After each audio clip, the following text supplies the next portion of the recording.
Hello, and welcome to episode number 31 of the Marriage Coach Podcast, where we are here to help you take your relationship from surviving to thriving. Today on the Marriage Coach Podcast, we're going to be discussing singleness and self-worth.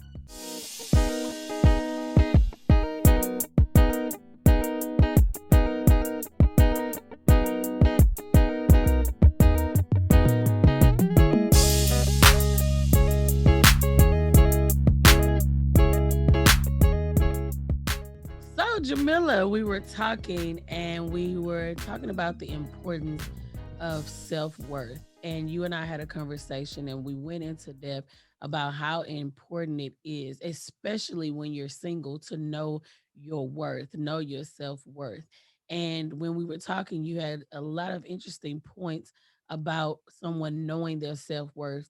Because when you start talking about self-worth, like if we had to define it, it's valuing your significance, that you found value in who God created you to be and who you are today, not who you will be, but it's who you are today. So it's finding value in your significance, that whether you're male or female, especially in the single process, it is so important to know your self-worth, because what happens is that if you don't value yourself, other people are not going to value you. And when you get into a dating relationship and you get to somebody who disrespects you, that's a slippery slope downward, and that the consequences of that are not healthy. They're not safe, usually. So I think it all goes, but you have to dial it all back and say, do I value myself? Do I esteem myself? It's really funny because I never listened to the whole comedy show, but I saw a clip of Cat Williams' comedy. He's like, it's called self-esteem because you have to esteem yourself. But I think that it's so important that you put value on who you are. And I'm speaking from a female perspective. It's usually in a woman's teen years or tween. Those are the ages between before you're a full-grown teenager but you're not a little child anymore, that you really have that influence. So who's speaking in your life at that point really helps define what you think about yourself. And a lot of times we're adults dealing with childhood issues. So it's really at that time in life, someone didn't affirm you, someone didn't tell you, way to go, or that you're beautiful and everything else. And so those external negative things then become internalized and then impact your self-worth. When you struggle with knowing your self-worth, when you struggle with appreciating yourself, when you struggle with valuing yourself, you not only have problems in a relationship, you not only could have problems with your children, but you have problems in the workplace. You have problems anywhere you go because you don't value yourself. If you don't see yourself as valuable, if you don't see yourself as an asset, if you don't see yourself as worthy of something, then it affects you in many areas. And oftentimes you're not even aware that it's affecting you. But if you look around, if you're struggling with it, you'll see that you're typically connected to people that tend to dominate you. You're connected to people that you do more of what they want to do instead of what you want to do. You find yourself in situations doing things that you're not necessarily comfortable with or happy with, but you're just going along to get along. So it's important all across the board. And I think we were talking, in a sense, when we first started talking about it, we were talking about relationship wise, and we talked about it from a female's point of view because we're females. But talking today, it's important for us to instill this in our children, any child that we're connected with, your nieces, your nephews, your own children. Let them know that they're valued. Let them know that their voice matters, that they matter, that they bring a value, because if not, even outside of relationships, it's going to affect them. What you'll find is that, especially in that parental child relationship, that if the parent has low self-worth or low self-esteem, then they may not have the tools and the ability to affirm that child and make sure that child has a healthy self-esteem. And so what happens is that you start creating cycles and generational curses. And then the cycle just considers itself, because think about this. I'm gonna give you a really good scenario. If as an adult, especially an adult with kids, if you're dating the kids are seeing you, they're learning from you. So if you're dating people who don't respect you, who don't value you, then what you're teaching that child, whether it's a male or a female child, is that this is how relationships are supposed to go. So as a male child, you're thinking it's okay for me to treat a woman like this. As a female child, you get the notion that this is how I'm supposed to be treated if I'm in a relationship. And so that it becomes a perpetual cycle until somebody breaks it and say, I'm going to value myself. I have significance, and I'm not just going to accept any type of treatment from someone. And I think it was Maya Angelou who said it, and maybe not. She said a lot of great things, but we train people how to treat us. Yes, absolutely. And so Absolutely. you don't have that self-worth, and you train people, it's okay to call me out my name. It's okay Mhm. to devalue me. It's okay to do XYZ, whatever the negative outcome is. And that's not a fulfilling relationship. And that's important. You just said something that I think is a great takeaway. That's a great point. We are teaching each and every one of us. We are teaching people from the moment we meet them, the moment we encounter them. We're teaching people how to treat us. We're teaching people what's acceptable and what's unacceptable. We're teaching people, or we're letting the way we respond, the way we do things, it lets other people know how much we value or don't value ourselves. We let people know what we will take and what we won't take. It made me think about a conversation I had with a young lady, and I told her, I said, listen, I said, if you are in a relationship and said guy does XYZ, you're mad, you're angry, you're upset, but then he buys you a trinket, or he takes you to dinner, or he says something sweet, and then all of a sudden XYZ doesn't matter anymore. Oh, you're okay, or we move past it like it didn't happen. You have just taught that person that that is okay with you. And that's what it comes to, even with our self-worth on the job, in relationships, in friendships. Whatever we allow teaches the other person that it's okay to treat us that way, teaches the other person that that's how we expect to be treated. And you said something about the kids. The kid, one thing I heard, and I think it was a movie that said, it's a line from a movie with Felicia Rashad, but she said, our kids learn from what we do, not what we say. And that is what you just said, because you can tell your daughter all the time, men are supposed to treat you this way. You can tell your son all the time, be nice to da da da da. But if that's not what they see, that's not what they're going to learn. Even different books and things have talked about even young boys being told, oh, you shouldn't do this. Boys not supposed to do that. Boys not supposed to do that. It harms them as they become adults, because if you tell them boys not supposed to cry, then they believe they're not supposed to express themselves. And it's the same thing in there as far as their self-worth. If you don't teach them these things when they're younger, then it's going to come out when they're older. All right. And I actually see this happen a lot of times of single parents. For example, is you may have a male or female, and I particularly seen it from the female point of view, where the female, she's teaching her daughter, be a young lady, respect yourself, don't let a boy treat you any kind of way, and the whole time the daughter is watching the mom, have got 5 different uncles, every week you got Uncle Larry, Uncle Andre, Uncle Tyrone. I mean, if y'all know what I'm talking about, you having 3 different relationships every year. Every year you're in 3 different relationships, somebody else. And we're telling our daughters and we're telling our sons, they're not seeing it from you. Exactly. They're not seeing it happen. So it's exactly what you said. I mean, the best teaching is what we do and not what we say. We always think, it's that thing, do as I say and not as I do. That doesn't work. It doesn't exist. I love that word, is disqualification, because one of the times it's like we can talk ourselves out of a good opportunity sometimes. And I think the same thing happens in a relationship, especially if you've been prone to dating and your relationships have been a little on the dysfunctional side. Then you may meet someone who treats you nice, but because you've disqualified yourself, you don't value yourself enough. You think something's wrong with him. It's like, like why are you bringing me flowers? Yeah. Like, why you checking on me? It's like, I just want to check on you.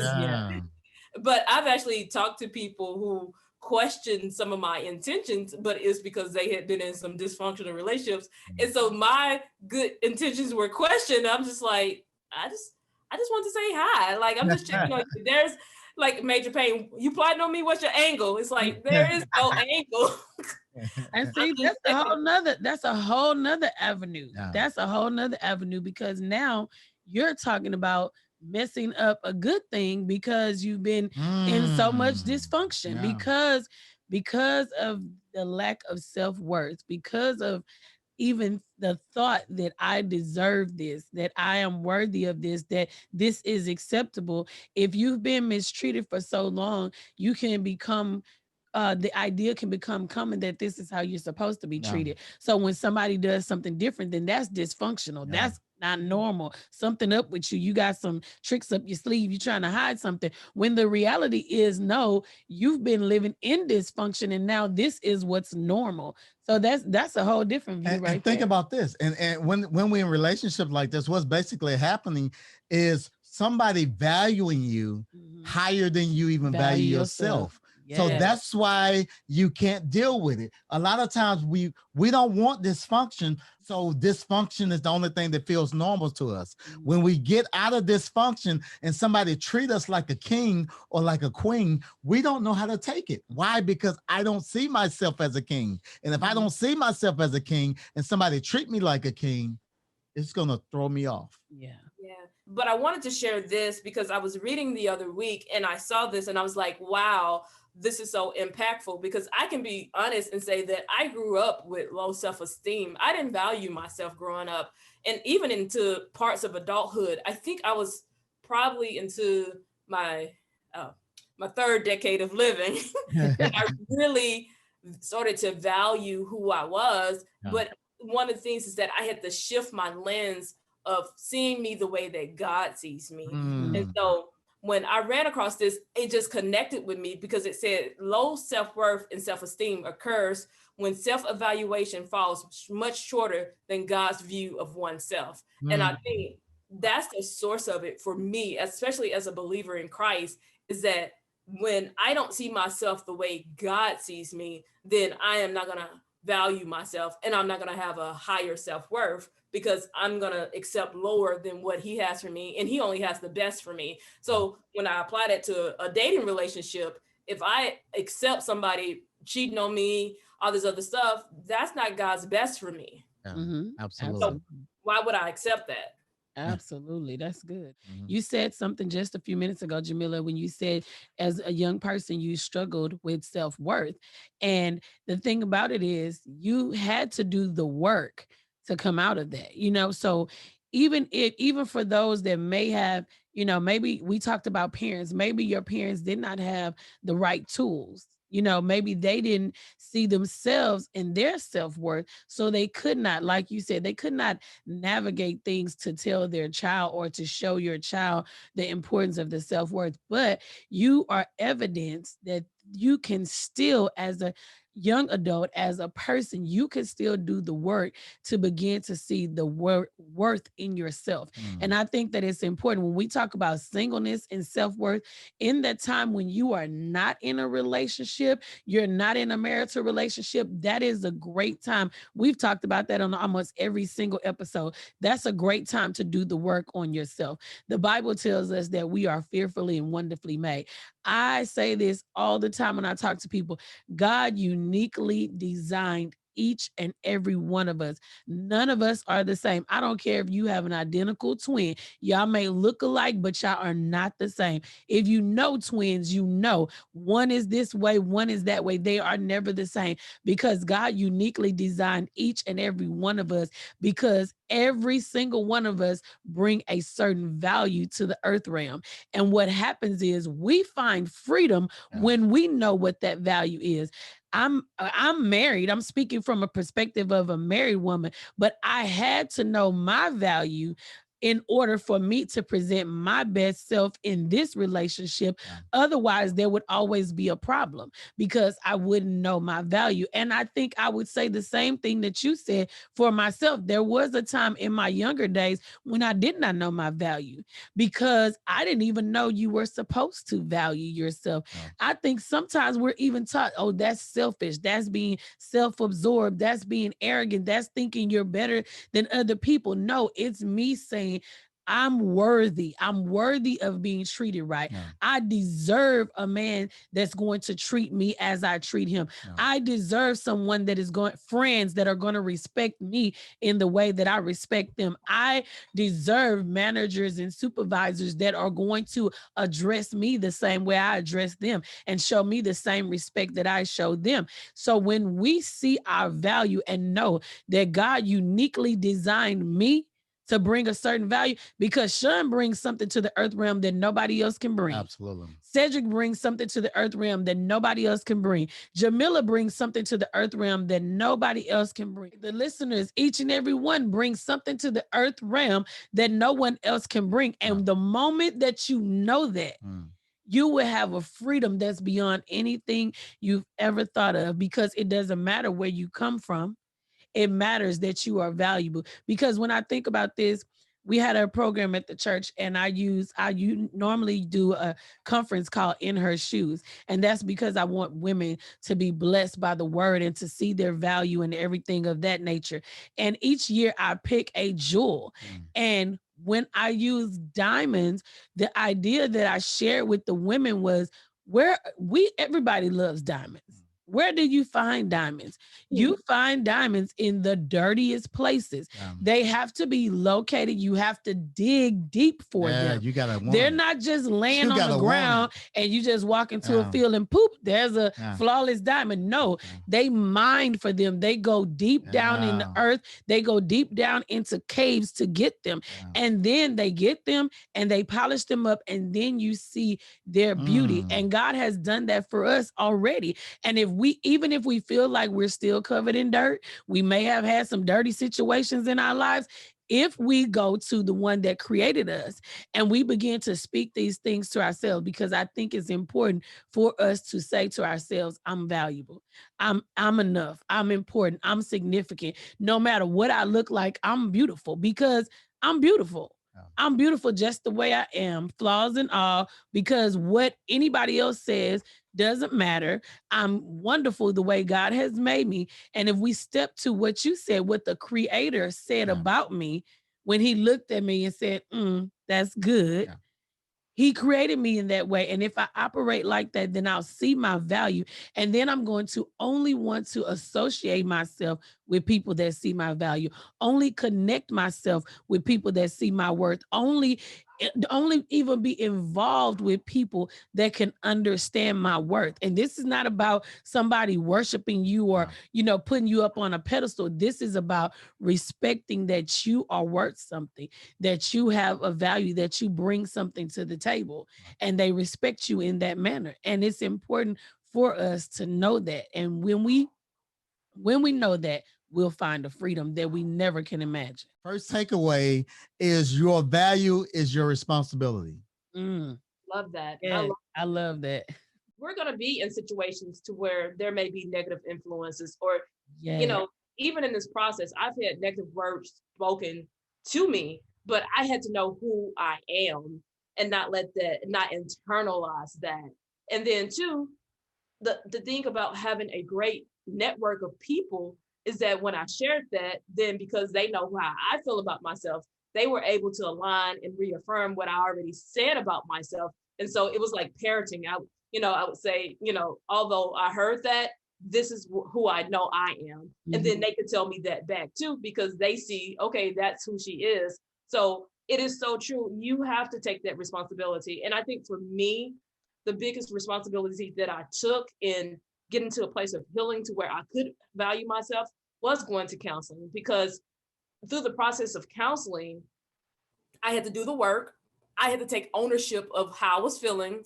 And then two, I had to deal with the irrational beliefs of that I wasn't enough, or I wasn't XYZ, and deal with that. So it faded away the external world and say, how do you feel about you? And Yeah. for me, that was in light of what the word of God says about you. And so I had to challenge those irrational beliefs. And I'll tell anybody is that the work is ongoing. Although you get to a place of health, you have to keep doing the work to maintain that health, because new things will pop up. And it's like, if I don't do the work, I'll let that take me back. But I Exactly. keep doing the work, and I now have the tools to say that's an irrational belief, and go through the steps to say what's the evidence of that irrational belief. Oh, there is nothing, There is.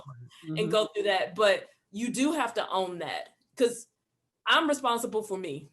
Yeah. Yep. The second takeaway is your value is your discovery. Yes, yeah. Everything in life, all of us becoming better each and every day, each and every year, it's a continual thing.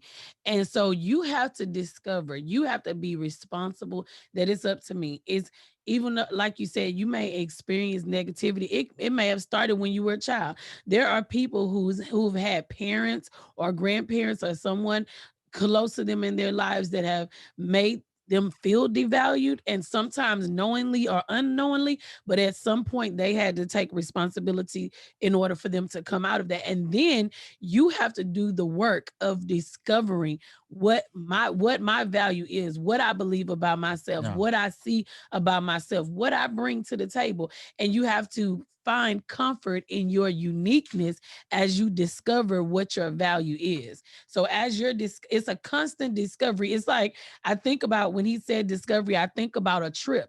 If you think about those little discovery trips, if you're going on an excursion or something like that, you're going to find something, and you're continually looking to discover and to find, to locate. So your value is your discovery. It's a journey for you to take to find out who you are, what you bring to the table, what's unique about you versus everybody else. Yeah.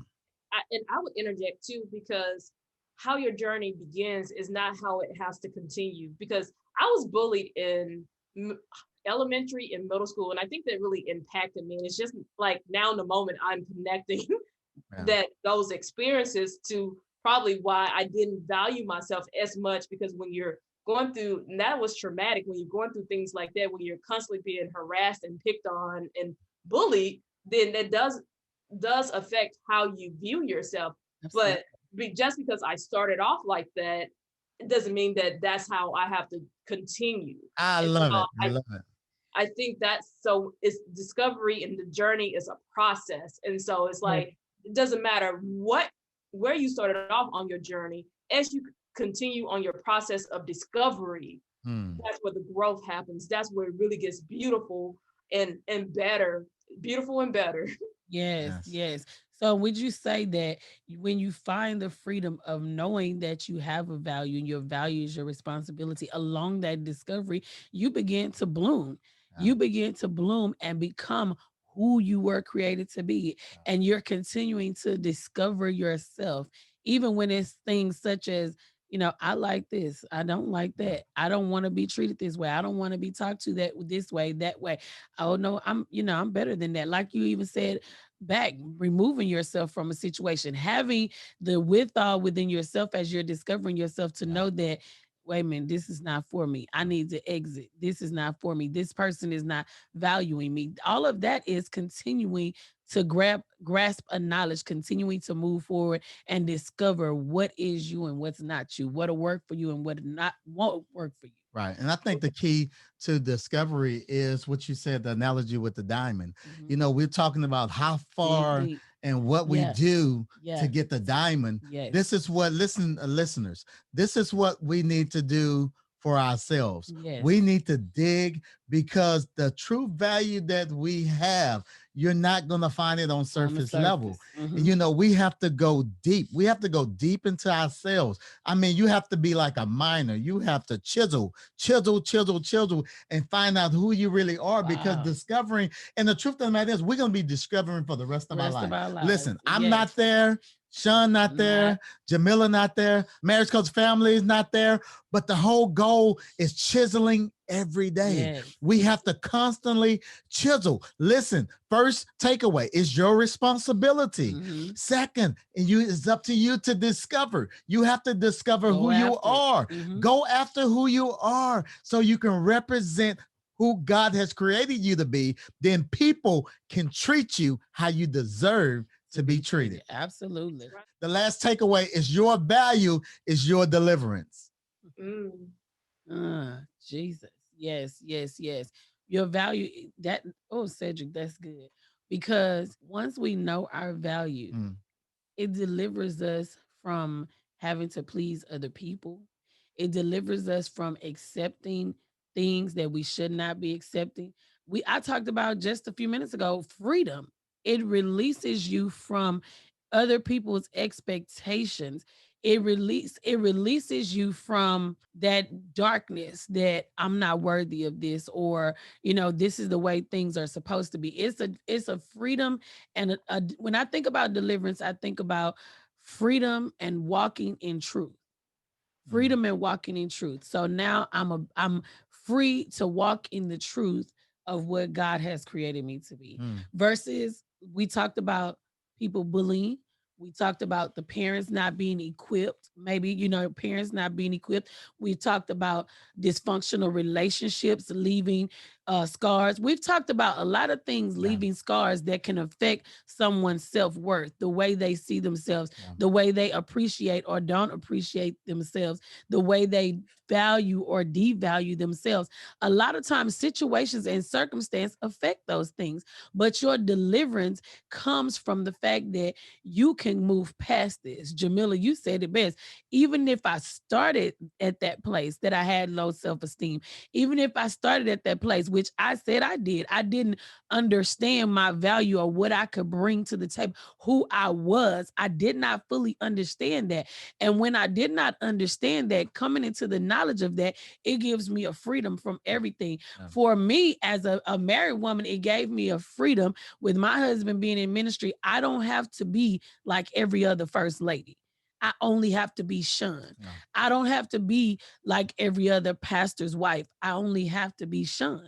No matter what, I only have to be Sean. And my goal in life is to be the best Sean that I can be. Absolutely. And I encourage other women to do the same thing. That's a deliverance. That's a freedom. Freedom from the idea that you have to be what someone else says you have to be. Freedom that from the idea that beauty is only what someone else says it is. Freedom from the idea that this is all you deserve, that it's okay for someone to treat you this way. No, freedom. And I think that's the word that just keeps ringing in my soul is freedom, because I think sometimes when you say the word deliverance, it may sound a little bit scary, but I think if you replace that word, is that valuing yourself is your freedom. And that what does freedom does? Freedom allows you access into, in this situation, access to opportunities, access to healthy relationships, just opportunities and access. And so I think that is the beauty of valuing yourself, because the reality is that we're going to come up against situations. And one of the most powerful phrases and tools that we have, and it's based upon the word of God, is that I am enough. I have a bracelet that one of my mentors sent me. She's like, I thought you would like that. And I'm like, I love it. And it just simply says, I am enough, because we can encounter some things. Like one of the things is called imposter syndrome. And that's when it happens a lot in PhD programs. Like you get in, they were going like, then you start feeling like they're going to find out that I'm not smart enough and they're going to kick me out. You feel like you're an imposter because of all these external things that we start to believe. But when you say, I am enough, no, I deserve to be here. I am enough. It changes the landscape. And then you feel like you actually belong there and you're not just hiding there waiting to be found out. It's the same thing. We can have imposter syndromes in relationships, but I think it comes back to not having the tools and not having that perspective that I am enough. I am enough to have someone love me. Come on. I am enough to be worthy of godly type love in this godly type relationship. I am enough to have healthy Yeah. things around me for me to be healthy and to have healthy things around me. And that's why I love that I am enough. And it's like you really have to internal and embody that. And I think that's where freedom comes. And so freedom or deliverance comes when you have that value of yourself. And it's so powerful because that's something no one can take away from you. Yeah. Oh, Yeah. absolutely. I want the definition of deliverance, because I want us to really understand what deliverance really is. It's the act of being rescued or set free. I'm gonna say it Mhm. again: the action of being rescued or set free. And basically, I mean, for each and every one of us, and Jamila, I'm glad you shared that. And the truth matter, you shared it, but it's the same way for me. I had a low self-esteem. I used to be quiet. We talked about the speech impediment in the Lead to Greatness podcast. You had a speech impediment, I had a speech impediment.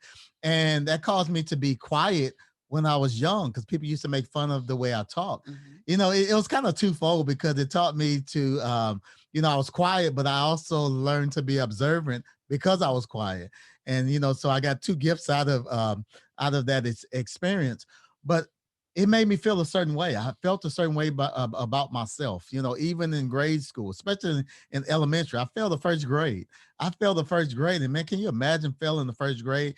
Listen, the first one, First. number one, first grade. So the first grade I'm in, I failed it. And that really haunt me to elementary, middle, and high school. So that whole thing, even how you see yourself right now, I want to let you know that no matter how you feel about yourself right now, that you can come out of it. That you Absolutely. can come out of it. But it all starts with you. You have to take responsibility. Mhm. Take responsibility. You know what? We're gonna go AA today. Hey, I'm an alcoholic. You have to admit. Don't try to cover it up with your makeup. Don't cover it up with your nice house, but you Mm. still feel the value. You're purchasing things thinking it's gonna make you feel better. Be real. You don't have to tell anybody, but be real with yourself. Well, I want you to pause this episode right now, and I want you to think in your mind, like, man, you know what? I got to take responsibility. Mhm. I can't blame my dad for not being there. I can't blame my first husband for cheating on me. I can't blame nobody. I can't blame my mother for telling me I wasn't going to be anything. I can't blame my grandmother because she didn't love my mother and then my mother didn't love me. I'm going to break it right now. We have to take responsibility. First, take responsibility. Discover who you are. And the last thing is your value is your deliverance. Listen to me. Bloom where you have been planted. Wherever you have been planted, it doesn't matter. You can bloom where you've been planted. Listen to me. The soil that you are on good soil. Mhm. One of the things that you said, and I could just see it so clearly, is that when you don't value yourself, then you try to use external things to try to make up for that. Yeah. Yeah. So hop in this relationship thinking that it's going to Yeah. give you value. You get in this relationship and you realize that you're not satisfied. Could it be that because you were using the relationship to add value to your life? And Mm. it's like, no, no, no, no, no. You add value to the relationship. Yes. Yes. Yes. Yeah. Yes. But Yes. when you're free, when you value yourself, relationships are purpose driven. They're not self-serving. Yeah. Yes. And once you grab a hold to that freedom, Mm. you once you're free and know who you are, you walk different than you've ever walked before. I mean, you talked about knowing when to exit stage left. Women, men, brothers and sisters, you will not be connected to foolishness because you'll know I don't have time for this. My life has a greater purpose than this. I don't have time to waste for this. I don't have time to, regardless of what it is, a relationship, a job, whatever it is, that's not adding value to you or at least coming equal to your value, when it's time to remove yourself. And I think that's good. I think that the greatest thing we can do for ourselves is to discover what we feel about ourselves, Yeah. because to me the three things that we have today as takeaways: understanding that it's my responsibility to know my value, understanding that it's my responsibility to discover my value, Yeah. and then to be delivered from the fact that my deliverance is going to come from me knowing my value. It's Right. going to bring me out of anything that could have been detrimental to me. It's going to Absolutely. bring me out of anything that could have brought harm to me. It's going to bring me out of unhealthy relationships. I Right. won't even enter into unhealthy relationships, even if I've done it before. Once I fully grasp what my value is, then I won't find myself doing this again. And then we continue to work on that, because as you grow, your value grows. Your Right. value continues to increase. You're more and more valuable. You bring so much to the table. And we have to understand, if you're single and you're not dating, you have to, I believe you have to feel like, when the next relationship I am in, this is the value that I'm bringing to this relationship. So leave us a comment below, sharing with us your experience in self-worth, whether it's a positive or negative. So leave us your story below in the comment section, and we look forward to hearing from you. Thank you for joining us today on the Marriage Coach Podcast. Don't forget to subscribe. Turn the notifications on so that you will be notified when we upload a video every week. If you're listening on iTunes, please remember to rate the podcast and leave a review. That helps us get the word out. Head on over to our leadership podcast, Lead to Greatness, where we are interviewing great entrepreneurs and leaders from all around the world.